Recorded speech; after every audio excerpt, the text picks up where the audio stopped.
As Matt said, it's ugly. Sentiment coming down, inflation expectations going higher. Just talk to us a little bit about what period this survey covers. Mike McKee was talking about it a little bit, that this should have the China pause reflected here, but certainly not showing up in these numbers, Joanne.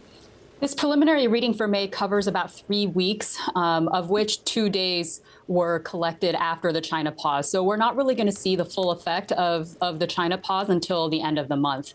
That being said, the early look at those 2 days of readings do see a very modest improvement so far. But clearly that improvement was not enough to offset the really dour views that consumers had. And this reaction is pretty consistent with what we saw after April 9th. There was a modest improvement after April 9th, a reversal of pause on reciprocal tariffs. But again, it really wasn't enough to bump people above where they were before the major tariffs were announced. Why are the inflation expectations so high, considering we've been seeing prices come down for a lot of the key goods in the news? For example, and gas at the pump as well, something everyone sees every day. But egg prices have come down. And yet 7.3%, it's just off the charts, Joanne. Consumers are, when they're answering this question about their inflation expectations, they're not giving a reading of what inflation is literally right now. They're giving their outlook for the future.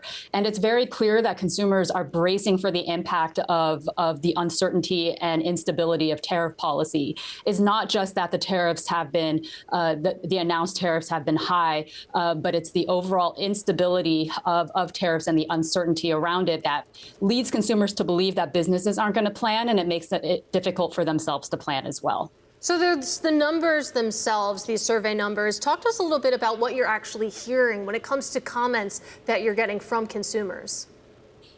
Well, a couple of things. One is, again, we have almost 3/4 of consumers spontaneously mentioning tariffs.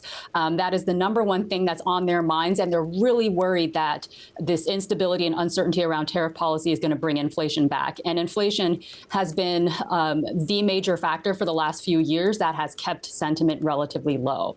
And really the big worrisome thing for the future is that, unlike the last few years after the pandemic, in which people kept spending because their incomes were strong, consumers are really worried that labor markets are going to weaken. And in fact, when asked about current assessments of their personal finances, we had a growing share of people telling us their incomes are already weakening.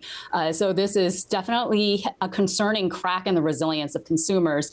And they're bracing for impact not only of inflation, but higher unemployment in the year ahead as well. What's the partisan split that you're seeing in these surveys, Joanne? Because in the past few months, we've seen Republicans expecting no inflation and Democrats expecting all the inflation. Is that skew still there? So the really interesting thing about May is that there wasn't a ton of movement among Democrats at all in terms of their inflation expectations. They were high last month and they remain high this month. In contrast, Republicans, the increase in inflation expectations was very much driven by Republicans. Overall, they're still expecting lower inflation than Democrats, but they're expecting much higher inflation than they were just last month. And I'm just curious to hear a little bit about what your job feels like right now, because we've been talking about on this program how it feels like every single data point is stale because the news shifts so frequently. The narrative can change hour to hour. And as the director of surveys, I'm curious, how it feels from your seat. The really fascinating thing is that we are collecting interviews 365 days a year. So I'm able to see the evolution of comments that we're seeing from day to day.